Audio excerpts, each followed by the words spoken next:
Chapter 1. Tom Canty. Tom Canty was very poor. He and his family were paupers.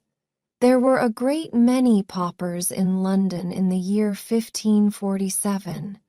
Sometimes the father of the family couldn't work, and they were paupers for that reason. But Tom Canty's father didn't want to work.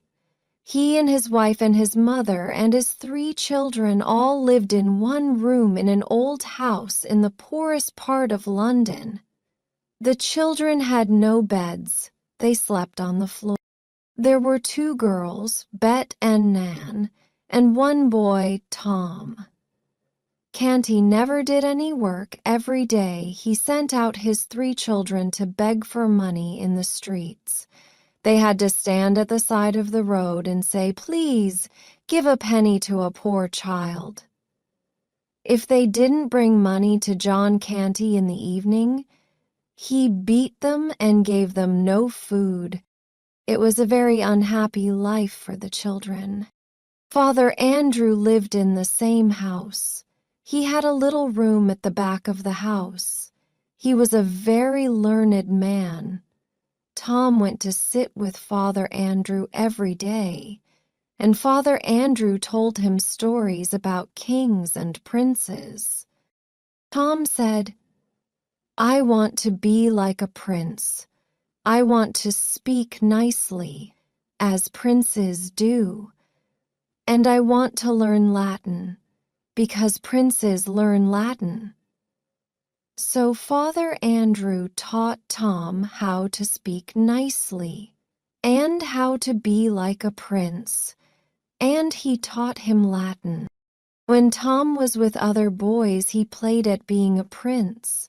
Sometimes the boys laughed at him and called him Prince Tom, but they liked him. They played by the river and went swimming in the water. Tom could swim very well. The King of England at that time was King Henry VIII. He had 1 son, Edward. Prince Edward would be king when his father died. King Henry VIII lived in Westminster Palace in London. Father Andrew said to Tom, "You should go to Westminster Palace and see a real prince. Prince Edward is the king's son. He lives there, and perhaps one day you would see him." Chapter 2. How Tom and the prince changed places. So Tom went to the gate of the palace and looked through it. There were 2 soldiers standing there, 1 on each side of the gate. They wouldn't let Tom come close. He saw a great many tiny gentlemen and ladies coming and going inside, but he did not see the prince. He went to the gate day after day. Then one day he saw a boy coming out of the door of the palace. The boy came quite near to the gate. Tom ran to the gate so as to see him better. "I want to see the prince," he cried. One of the soldiers said, "Keep back," and he hit Tom. He hit him so hard that Tom fell down on the ground. The prince saw this and he was angry. "When did you hit the poor boy?" he said. "Open the gate and bring him in." "He's only a poor beggar boy," said the soldier. "The king, my father, is king of all the people, rich and poor," said Prince Edward. "Bring the boy in." So the soldier opened the gate and brought Tom in. "Come with me," said the prince. "Tell me who you are and why yon want to see me so much. You have come to the gate day after day. I've seen you from my window." Then the prince led Tom to a room inside the palace. He called a servant. "Bring food," he said. So the servant brought food and put it on the table. Tom had never eaten such nice food before. "Now," said the prince, "tell me about yourself. What's your name? Where do you live?" "I live with my father and mother and grandmother and my 2 sisters in a room in Pudding Lane." "In one room?" said the prince. "Do you all live in one room?" "Oh, yes," said Tom. "There are hundreds of rooms in this palace. Why do you all live in one room?" "We're very poor," said Tom. "My father sends me out to beg for money. If I don't bring back enough money, he beats me." "Your father beats you!" cried the prince. "I shall send my soldiers to beat him." "No, no," said Tom. "That would make my mother and my sisters unhappy." "I have 3 sisters," said the prince. "Lady Elizabeth and Lady Jane and Lady Mary. Lady Elizabeth is very wise. Lady Jane reads books and is very kind. But I don't like Lady Mary. She never laughs or plays with me." "Do you play with other boys?" "Yes, of course I do." "I don't." "What do you play?" "I play with a ball, and I play by the river, and I swim, and sometimes I play at being a prince. I would like to play at being a poor boy like you, and play by the river and swim." "Let's change clothes. Just for a little time. You shall be the prince, and I'll be the poor beggar boy. Come."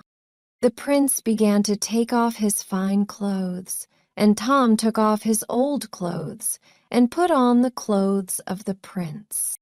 Tom looked at the prince as he stood there dressed in Tom's clothes.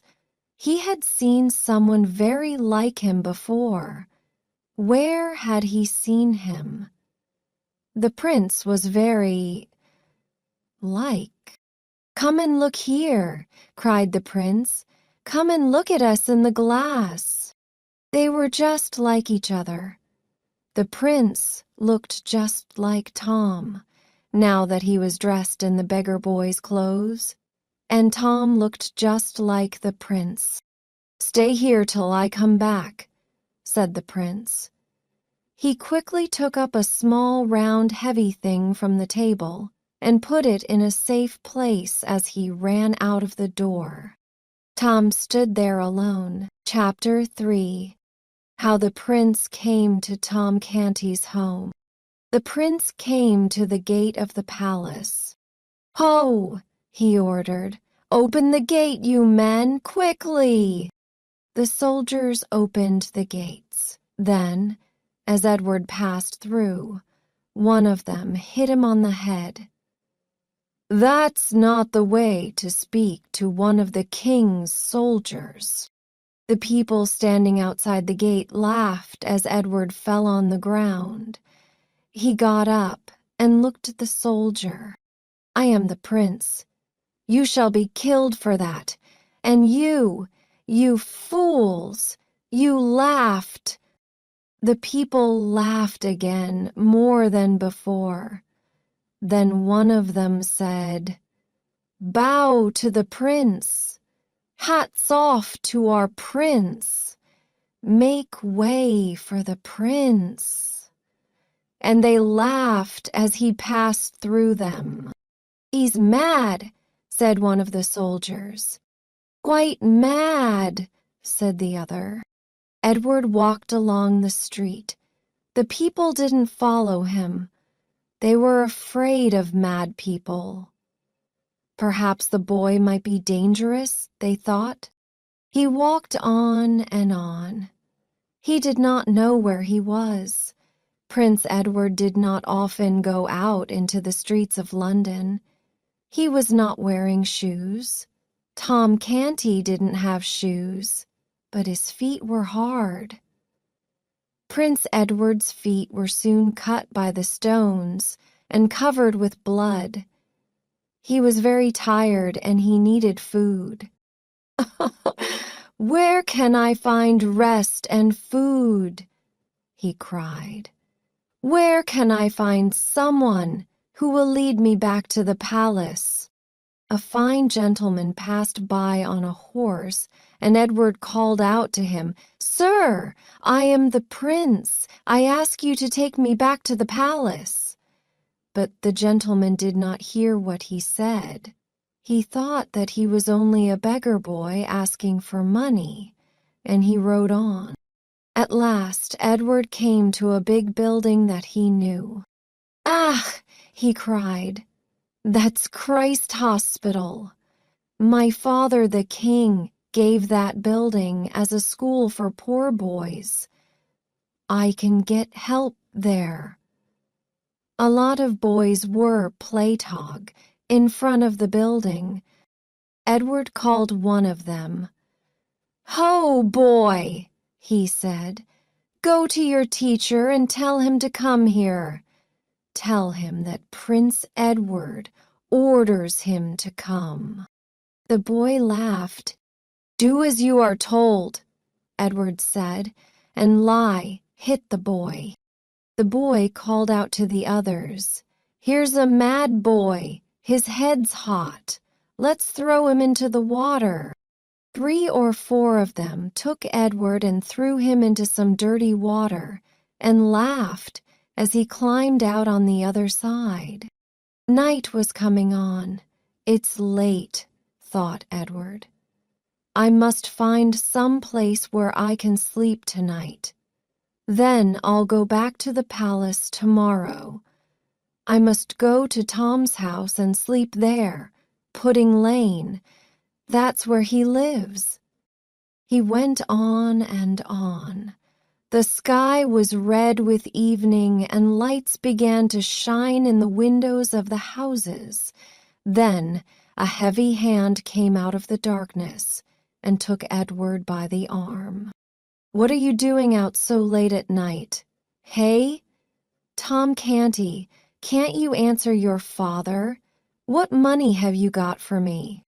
Oh, cried Edward, are you his father? His father? I'm your father. No, no, cried Edward. I'm the prince. Your son is in Westminster Palace. Take me there and bring him home. John Canty looked at the boy. Mad, he said, quite mad. He took the prince's arm and pulled him along. He was a very strong man. Whether you're mad or not, he said, you must come home with me, and you shall go out all day tomorrow and bring the money you should have got today. Chapter 4. What happened to Tom in the palace. Tom was alone in the prince's room in Westminster Palace. He stood in front of the big glass on the wall and looked at his beautiful clothes. Then he walked up and down, still thinking how beautiful he looked. He put his hand on the sword at his side and drew it out. He played at fighting some unseen person with it. Then he sat down and thought, what a story I'll have to tell my sisters when I get home. A bell sounded. 1 whole hour had passed. The prince was a long time away. When will he come back? Tom thought. He walked around the room, looking at all the beautiful things in it, the finely made chairs and tables, and the pictures on the walls. There were pictures of kings and princes, of queens and princesses, all in beautiful clothes with jewels, looking down on him with solemn eyes. There was a suit of armor near the door. Tom stood and looked at it. Then he took one of the arm pieces and put it on. It was a small suit of armor, and it was not too big for him. He took the other arm piece. A heavy round thing fell out of it. He put on the other pieces and looked at himself in the glass. Then he put everything back as he had found it. He did not know what the round thing was, but he put it back inside the arm piece. Another hour. Torn began to feel afraid. Someone will come and find me here and say, "Who are you? What are you doing here?" And the prince won't be here to tell them the truth, and they won't believe what I say. What shall I do? Then he thought, perhaps there is no one in the next room. If I walk quickly and people don't see my face, I may reach the gate, and the soldiers will let me out. So he opened the door. There were 4 gentlemen standing outside, 2 on each side of the door. They bowed low. "Oh, oh, oh!" cried Tom, and he ran back into the room and shut the door. The gentlemen looked at each other. "I think Prince Edward is ill," said one. "Yes, perhaps he is," said another. "We should ask one of his sisters to go to him," said the third. "Lady Jane," said the fourth. "I'll go to Lady Jane." The door of the prince's room opened. Tom ran back to the far end of the room. He saw a beautiful girl standing at the door. Her face was kind. He fell on his knees. "What's the matter, my dear brother?" said Lady Jane. "Why are you on your knees?" "Save me! Save me!" cried Tom. "I'm not your brother. I'm not the prince. I'm only a poor boy, Tom Canty of Pudding Lane." She took his hand. "Come," she said. "Send for the prince and ask him to give me back my clothes," cried Tom.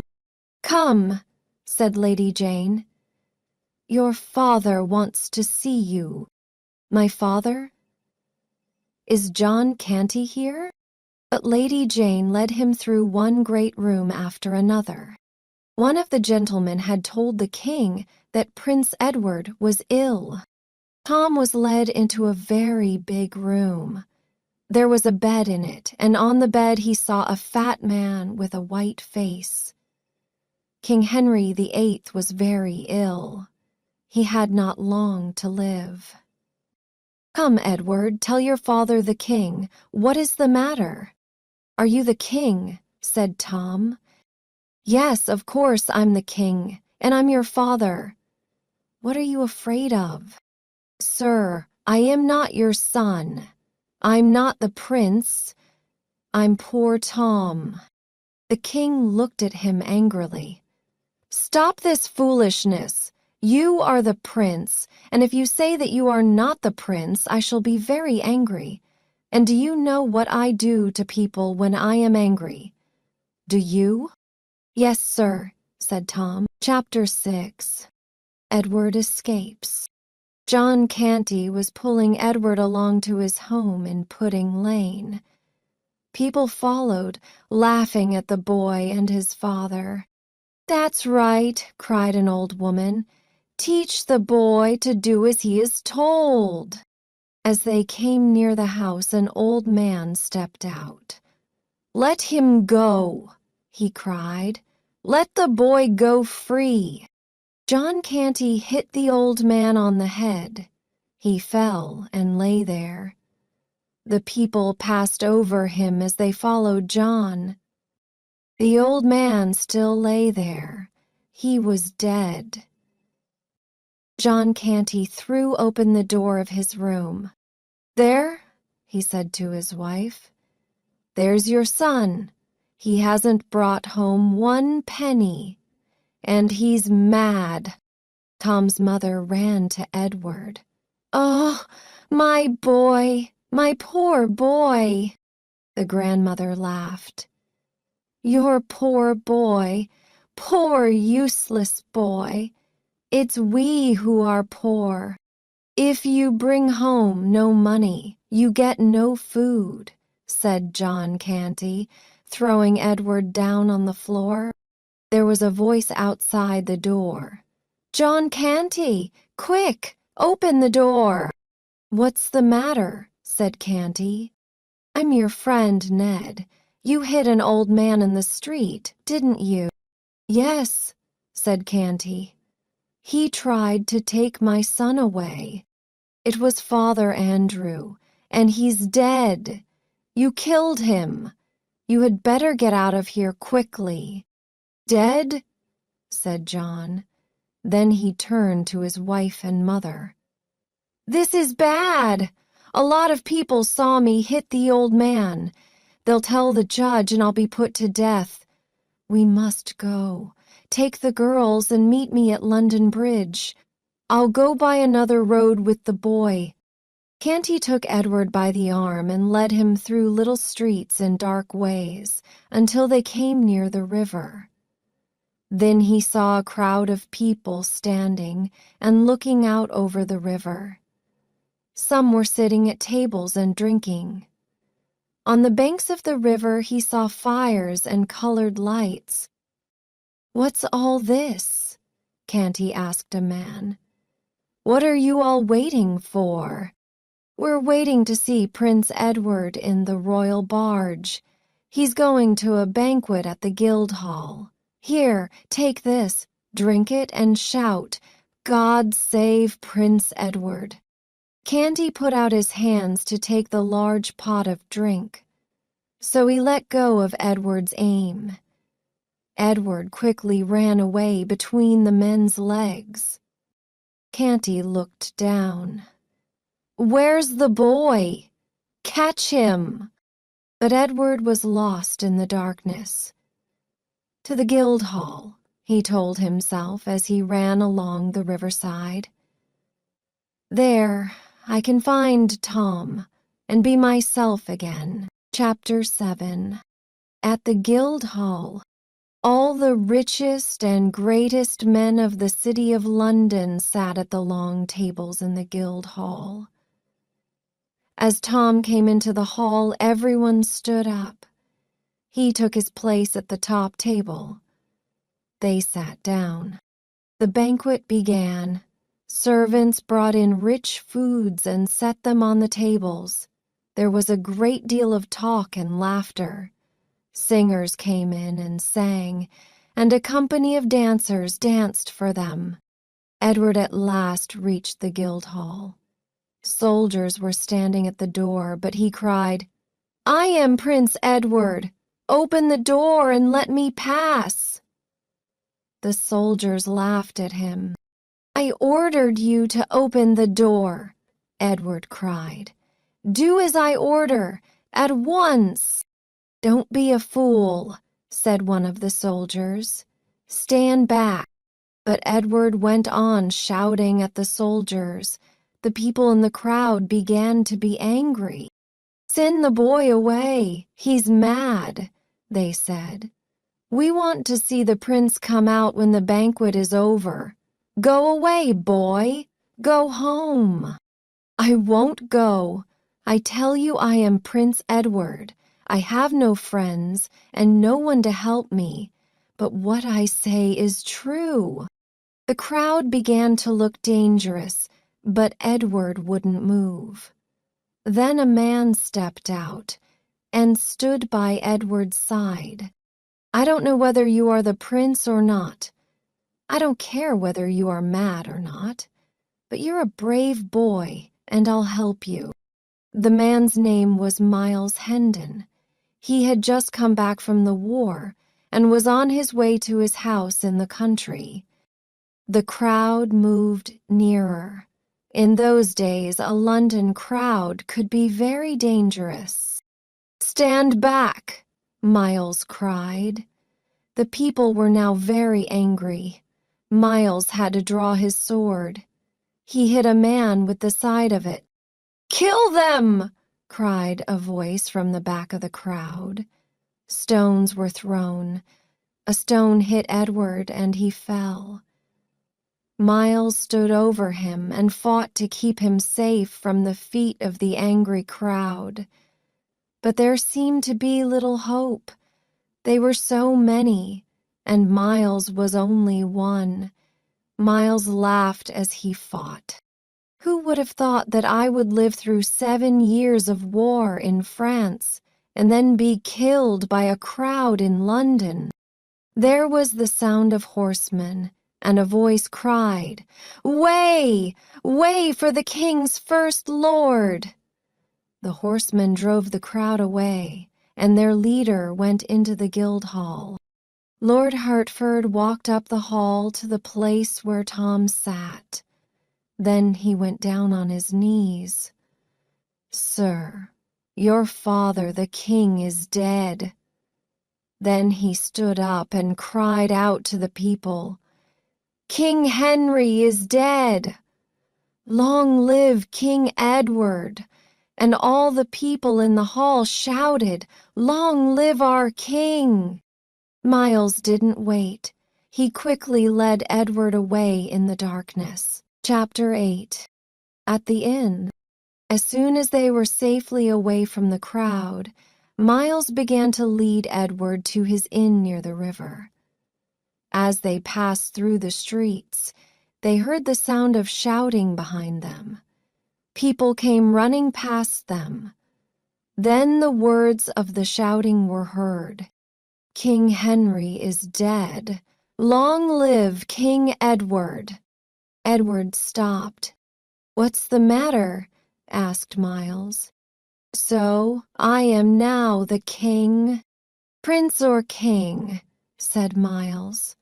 "It's all the same to me. You're a brave boy, and I'll take care of you. Come along to my room near London Bridge and we'll get some food. After that fighting, I need a good meal." Miles had a room in an inn near the bridge. As they came near to the inn, Edward heard a voice that he knew too well. "So, you have come at last," said John Canty. "I'll give you a good beating for keeping me waiting so long." He put out a hand to take Edward's arm. Miles Hendon put Edward behind him and stood face to face with Canty. "Who are you?" he said. "And what is this boy to you?" "He's my son." "That's not true," cried Edward. "Do you want to go to this man?" said Miles. "No, no, no," cried Edward. "He isn't my father. I'll die before I go to him." "Then you shall not go to him," said Miles. "But I say that he will," Canty cried, and put out his hand again. Miles put his hand to his sword. "If you come any nearer, I shall put this sword through your body. Now go! Let me see no more of you. Go!" Canty moved away and was lost in the crowd. Mal led Edward to a little inn and went up to a small room at the back. There was a bed, 2 chairs, and a table and a wash-place. Edward threw himself down on the bed. "Call me when the meal is ready," he said. Miles laughed.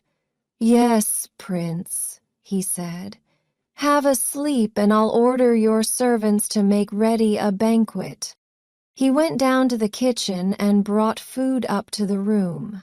He put the food down and set the 2 chairs at the side of the table. "Your banquet is ready, Prince," he said. "I thank you." "Come then and eat," said Miles. "I must wash my hands first," said Edward. He washed, then sat down at the table. Miles was just going to sit down when Edward stopped him. "Wait. Don't you know that you must stand until your king gives you the order to sit down? Now, you may sit." Miles sat down and they began to eat. "Tell me who you are," said Edward. "I'm Miles Hendon, and I used to live at Hendon Hall. I was going to marry Lady Edith. But my younger brother, Arthur, told untrue stories to my father about me, and I was sent away to fight in the war. I've been out of England for 7 years, and I'm afraid that my brother may not readily give up my home and my lands after so long a time. I shall order your brother to give you back your land, and as king I shall add more to it." said Edward. "You have served your king well. Give me your sword. Go down on your knees. Rise, Sir Miles Hendon." Miles did as he was told. When he stood up again, he laughed and said, "So, now I am Sir Miles." "You are Sir Miles Hendon," said Edward. "I have made you one of my own men." When they had eaten, Edward fell asleep with his head on the table. Miles took him up and put him on the bed. "More boy," he said. "He needs sleep. After a long sleep, perhaps he'll be well again and stop thinking he is a prince or king, but be himself again." Miles slept on the floor. When morning came, Miles woke up. He looked at the boy sleeping on the bed and saw how bad his clothes were. The schoolboys had thrown Edward into the dirty water, and the crowd at the Guildhall had nearly pulled them off his body. "I must go and buy some clothes for my prince," he said, and went out. 1 hour later, Miles came back carrying the clothes that he had bought. He opened the door of his room and looked at the bed. Edward was not there. Miles ran down and asked the servant of the inn, "Where's the boy?" A young man named Hugo came to the inn and said, "Tell the boy to meet Miles Hendon at Southwark Bridge," and the boy went. That man, Miles thought, that man who said that the boy is his son. He sent the young man. Miles gathered his things together, paid the inn, and set out to find the boy. Chapter 9. In Westminster Palace. Tom was in bed at Westminster Palace. It was morning. 2 gentlemen stood by the side of the prince's bed. "Your Majesty," said the first gentleman. "It is 8 o'clock, Your Majesty," said the second gentleman. At first Tom thought that he was in the room in Pudding Lane and that his mother was calling him to get up. Then he opened his eyes and saw the 2 gentlemen standing by the side of his bed.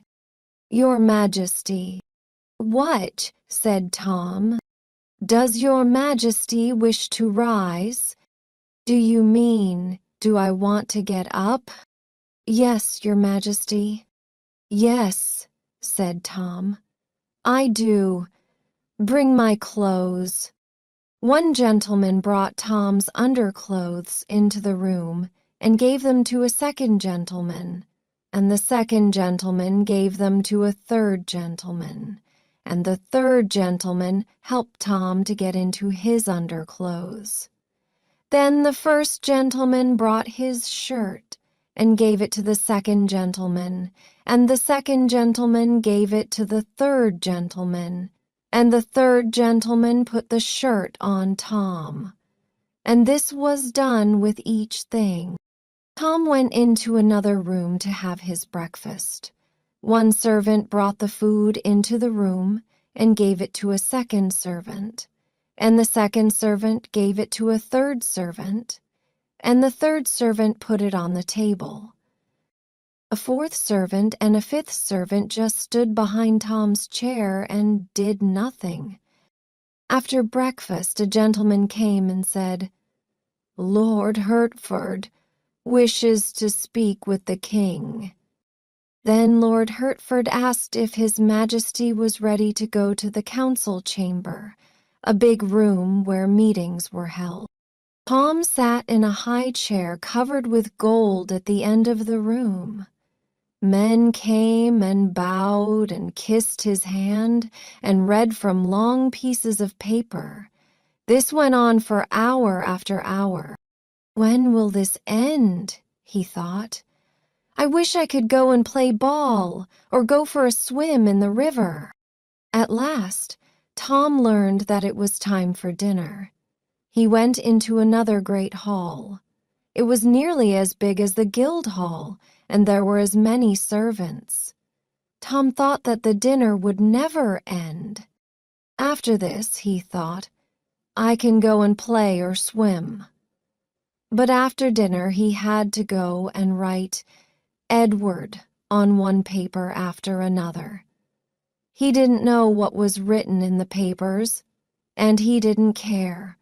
He saw how the real Edward had written his name, and he made his writing just the same. In the evening there was another great dinner. When at last Tom went to bed, he said to himself, the clothes are beautiful, and it's a beautiful house, and the food is nice, but I don't like being king. I wish I could go back to Pudding Lane and play with the other boys and swim in the river. Chapter 10. Thief! Thief! Edward looked at the young man. He didn't like him. He was dirty, and his eyes looked from side to side, never straight at Edward. Who sent you? Miles Hendon. What is your name? My name is Hugo. What did Sir Miles say? Hester said, tell the boy to come to me. Held. Edward was surprised and rather angry. I am his king. Silver's wounded. He asks you to come and help him. Ah, said Edward, then I'll go. He is my true servant, and I will help him. The young man led Edward out into the country. They went on and on. Where is Sir Miles? Said Edward. Not far from here, said the young man. He's there, in that wood. They went into the wood. There was a hut in the wood, hidden among the trees. Hugo opened the door, and Edward went in. Tch, so you have come at last, said John Canty. You have come to help your dear father, who is hiding here because he killed a foolish old man. Where is Sir Miles? Said Edward. Take me to him. I don't know where your friend is, but you seemed to love him so much that I told Hugo to use his name. Now you'll go out with Hugo and get money and food for your dear father. You know how to beg, and Hugo will see that you don't run away. Hugo led Edward out into the road on the other side of the wood. Stand here, he said. I'm your brother, and I'm very ill. Soon someone will come along the road. I'll cry out in pain, and you'll go to him and say, my poor brother, he's ill and we haven't had any food. Help us. There's someone coming. Hugo threw himself down at the side of the road and began to cry out, Ah, I'm dying. Water, help! The man came to him. Poor boy, he said, let me help you. Kind sir, said Hugo, give my brother a penny to go and buy food. But you're ill. I can't leave you here in such pain. Your brother will help me to take you to a house. He turned to Edward. Come, boy, help me to carry your brother to a house where he can be cared for. I'm the king, said Edward. That isn't my brother. He's a beggar and a thief, and he isn't ill. The man looked at Hugo. Ha, he said, another of those beggars. You shall come with me to the judge, and he'll have you beaten or put to death. Hugo jumped up and ran away among the trees, and the man couldn't follow him. Edward went on along the road, very glad to be safely away from Hugo. Now, he said, I shall never see him or John Canty again. But just then, Hugo jumped out on him from the trees at the side of the road. "So you wanted to have me put to death," said Hugo. "Don't you know that beggars and thieves are put to death? I'll remember this and teach you a lesson." As Hugo walked along by Edward's side, he was thinking just what he could do to teach Edward a lesson. They came to a town. There were a great many people in the street, buying and selling. A woman passed by, carrying a basket. In the basket there was a fine fat hen ready for cooking. Hugo took up a heavy stone from the ground. Then he walked along behind the woman. He put the stone in her basket and took out the hen. Then he ran quickly and put the hen in Edward's arms. He shouted, "Thief! Thief!" and went off along the street. Chapter 11. In Hall. Miles and Edward spent the night in an inn and went on next day. In the afternoon they went up a high hill and Miles stopped. He pointed to a big house among the trees. "There," he said. "That's my home. Have you ever seen such a big house? There are 50 rooms in it, and we had 20 servants. Think of that, boy, 20 servants." They rode down the hill. "See, here's the church where we went on Sundays. There's the inn. Nothing is changed." They passed through a big gate. "This is Hendon Hall," said Miles. "How glad I am to be back again. How happy they will all be to see me." Miles jumped down from the horse and helped Edward to get down. Then he ran into the house. A young man was sitting at a table. "Arthur," Miles cried, "say that you are glad to see me again. Where's my father?" The young man looked up. "Who are you?" he said. "I'm Miles Hendon, and you are my brother Arthur. I have just come back from the war after 7 years. My brother Miles was killed in battle 3 years ago. I had a letter from France saying that he was dead. Isn't true? Call my father, Sir Robert. Where is my father? He'll know me. Sir Robert is dead. Call the servants, those who were here 7 years ago. They'll know me. They are all new. None of those servants are here now. You sent them all away. I see it. You made ready for my homecoming. No one must know me. No one must say, 'That's Miles Hendon.' But Lady Edith will remember me." "Lady Edith knows that Miles Hendon is dead," said Arthur. "She saw the letter, and she will soon become my wife." "You wrote the letter. You told her that I was dead." Miles ran across the room at his brother. "You have stolen my home. You have stolen my land. And now you want to steal Lady Edith, who was to be my wife." He threw Arthur to the floor. "Help! Help! Help!" shouted Arthur. The servants heard his cries and ran into the room. They carried Miles and Edward away to the prison. Chapter 12. Prison. Miles and Edward were in prison. "How long do you think we shall be here?" asked Edward. "We shall be kept here in prison until the judge comes. Then he will hear what Arthur has to say, and he will give judgment." "What judgment?" said Edward.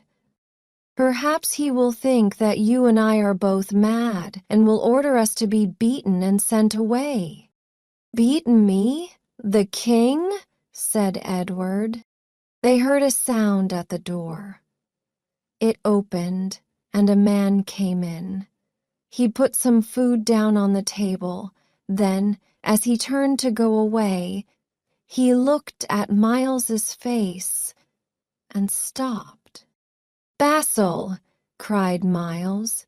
"Basil, you used to work in the garden when my father was alive." "Why, yes," said the man. "It's Mr. Miles." "No, it can't be. Mr. Miles was killed in the war." "Wasn't killed, Basil. My brother Arthur wrote a letter himself to say that I had been killed, because he wanted my land and Lady Edith.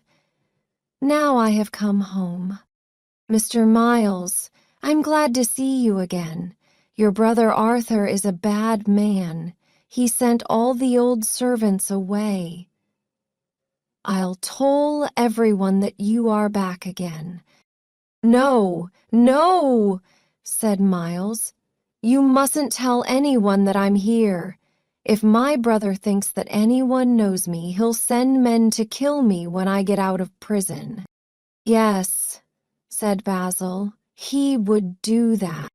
"When I am set free from here," said Miles, "I shall go to London, where I have friends. Sir Humphrey Marlowe is captain of the soldiers at Westminster Palace, and he was with me in France. He knows Chad I wasn't killed in the war, and there are others.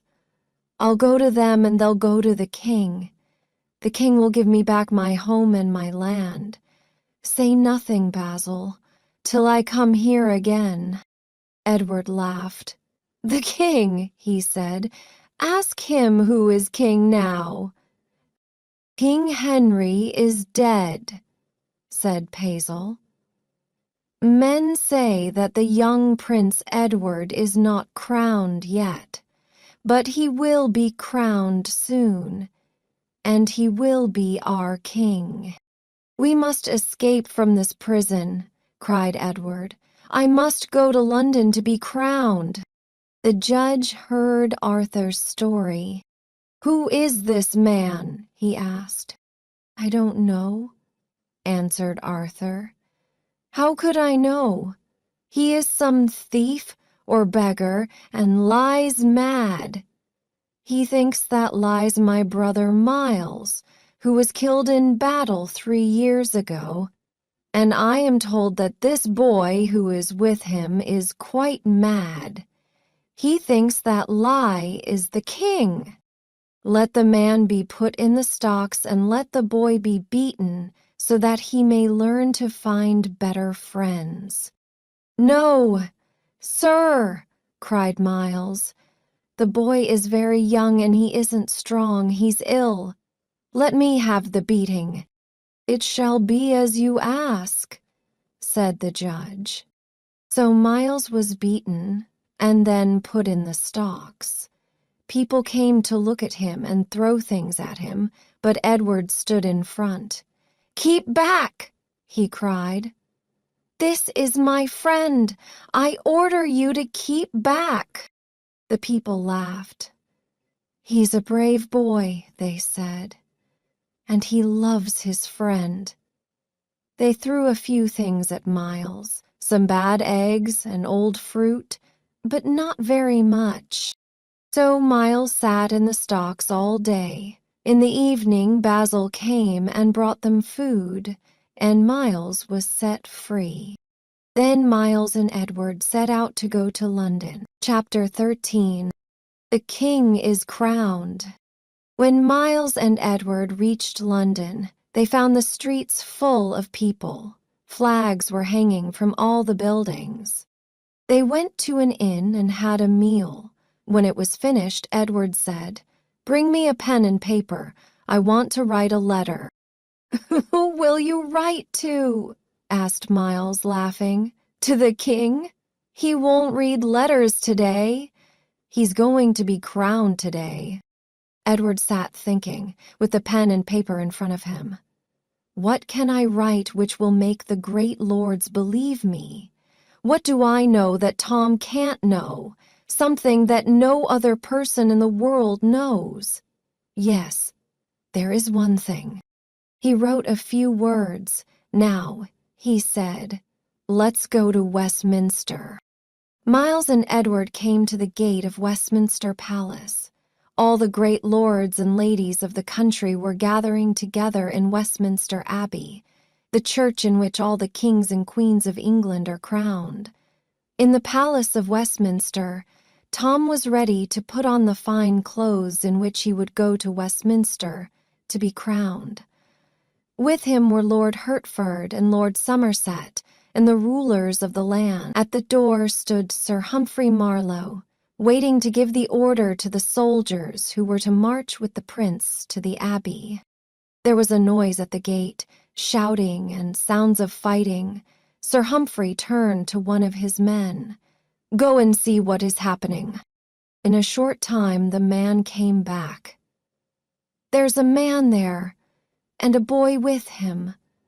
The man says that he is Miles Hendon, and the boy says that he has a letter for the king. I think he's mad. He says that he is the king." "Miles Hendon," said Sir Humphrey. "He's a brave man and a good soldier. What is he doing in a fight at the palace gates?" Tom stepped forward. "Did you say a boy with a letter?" "Yes, Your Majesty." "Bring them here." "But, Your Majesty," said Sir Humphrey, "I order it.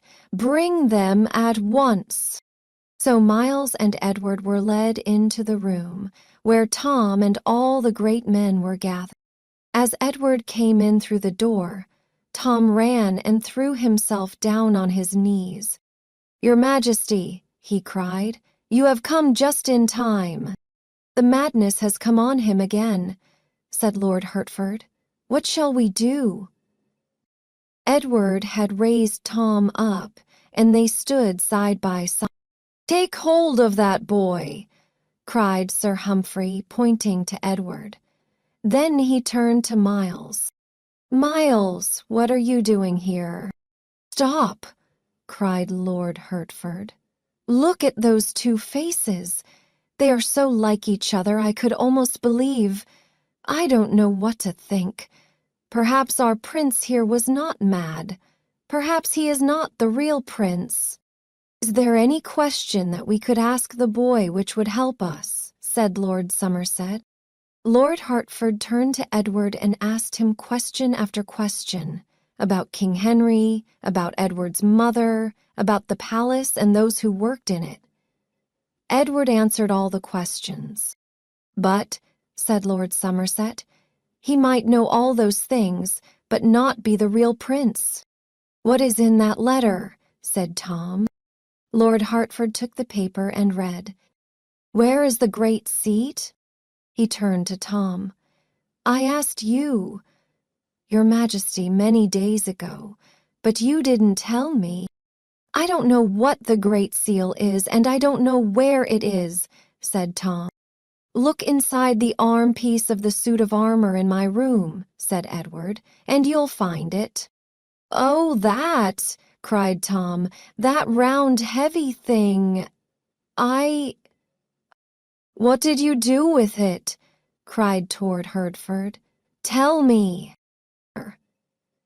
"I used it to crack nuts." "He used it to crack nuts." The great lords and rulers of the land laughed and laughed.